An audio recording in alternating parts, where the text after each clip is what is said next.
പെരിന്തൽമണ്ണയുടെ പ്രിയപ്പെട്ട നിമിഷങ്ങളെ പരിശുദ്ധമായ സ്വർണം കൊണ്ട് അലങ്കരിക്കുവാൻ മദേഴ്സ് ഗോൾഡ് ആൻഡ് ഡയമണ്ട്സ് എത്തുന്നു. ഗ്രാൻഡ് ഓപ്പണിംഗ് ഓഗസ്റ്റ് 17 ചിങ്ങം 1 രാവിലെ 10 മണിക്ക്. ഉദ്ഘാടന വേളയിൽ നിങ്ങളോടൊപ്പം ഞാനും ഉണ്ടാവും.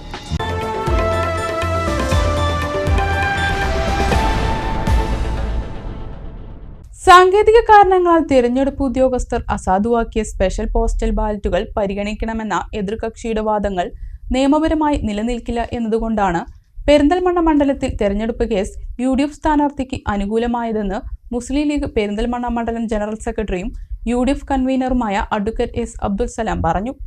ജനാധിപത്യ പോരാട്ടത്തിന്റെയും നിയമ പോരാട്ടത്തിന്റെയും വിജയമാണിതെന്നും അഡ്വക്കേറ്റ് S. അബ്ദുൽ സലാം പറഞ്ഞു.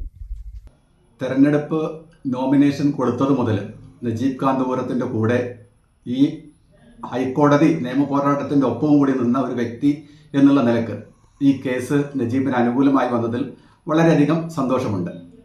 തെരഞ്ഞെടുപ്പ് കഴിഞ്ഞ് റിസൾട്ട് പ്രഖ്യാപിച്ചപ്പോൾ 348 പോസ്റ്റൽ വോട്ട് സാങ്കേതിക കാരണങ്ങളാൽ അസാധുവായിരുന്നു.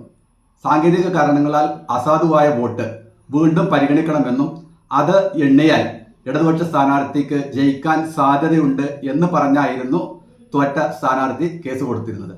അന്ന് തന്നെ ഞങ്ങൾ ഈ കേസ് നിലനിൽക്കില്ല എന്ന് പറയുകയും ആ വക വാദമുഖങ്ങൾ ഹൈക്കോടതിയിൽ സമർപ്പിക്കുകയും ചെയ്തിട്ടുണ്ട്.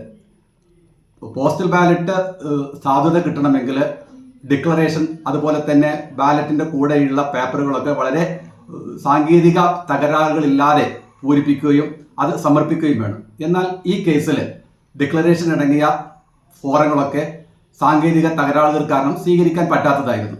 അത് വോട്ട് എണ്ണുന്ന സമയത്ത് തന്നെ LDFന്റെ ഇലക്ഷൻ ഏജന്റുമാരും കൗണ്ടിംഗ് ഏജന്റുമാരും സമ്മതിച്ചതാണ്.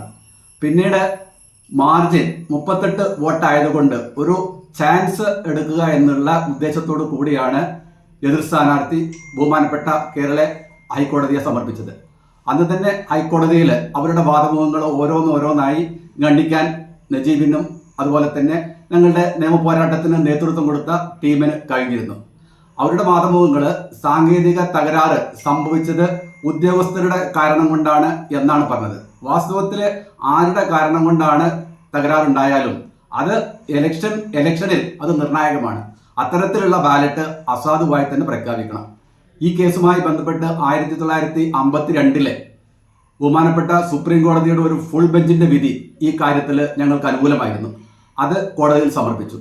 കൂടാതെ ഇലക്ഷൻ കേസ് എന്ന് പറയുന്നത് ഒരു പ്രത്യേക കേസാണ്. അത് ഒരു സെൽഫ് കണ്ടെയ്ൻഡ് കോഡാണ്. അതിൽ ചില പ്രത്യേകതകളുണ്ട്.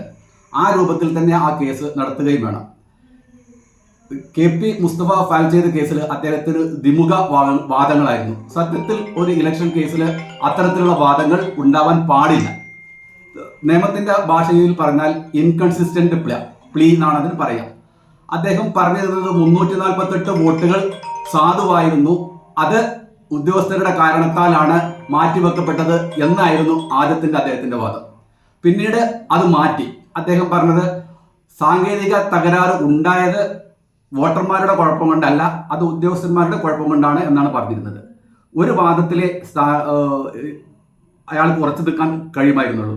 ഒന്നിരിക്കൽ വോട്ടുകൾ സാധുവായിരുന്നു, അത് ഇല്ലീഗലായിട്ട് ഉദ്യോഗസ്ഥർ തള്ളി, അല്ലെങ്കിൽ അസാധുവായത് ഉദ്യോഗസ്ഥരുടെ കാരണം കൊണ്ടാണ് എന്ന് പറയുക. അങ്ങനെ ഇൻകൺസിസ്റ്റന്റ് പ്ലീ എടുത്തത് അത് ഹൈക്കോടതി പരിഗണിച്ചു എന്നാണ് നമ്മൾ മനസ്സിലാക്കുന്നത്. കൂടാതെ 348 വോട്ട് അസാധുവായി പ്രഖ്യാപിച്ചത് പരിഗണിക്കണം എന്നാണ് പറഞ്ഞത്. അതിൽ തന്നെ ഹൈക്കോടതിയിൽ എല്ലാ ഡിക്ലറേഷൻ ഫോമും പരിശോധിച്ച് നോക്കിയപ്പോൾ 263 വോട്ട് മാത്രമേ പരിഗണിക്കേണ്ടതുള്ളൂ എന്ന് കേസിന്റെ വാദത്തിനിടയിൽ മുസ്തഫയുടെ വക്കീൽ കോടതിയെ ബോധിപ്പിക്കുകയുണ്ടായി. ഇത് തന്നെ സൂചിപ്പിക്കുന്നത് അവർക്ക് അവരുടെ കേസിൽ ഒരു തീർച്ചയും അതുപോലെ തന്നെ ഒരു കൃത്യതയും ഇല്ല എന്നുള്ളതിന്റെ തെളിവാണ്.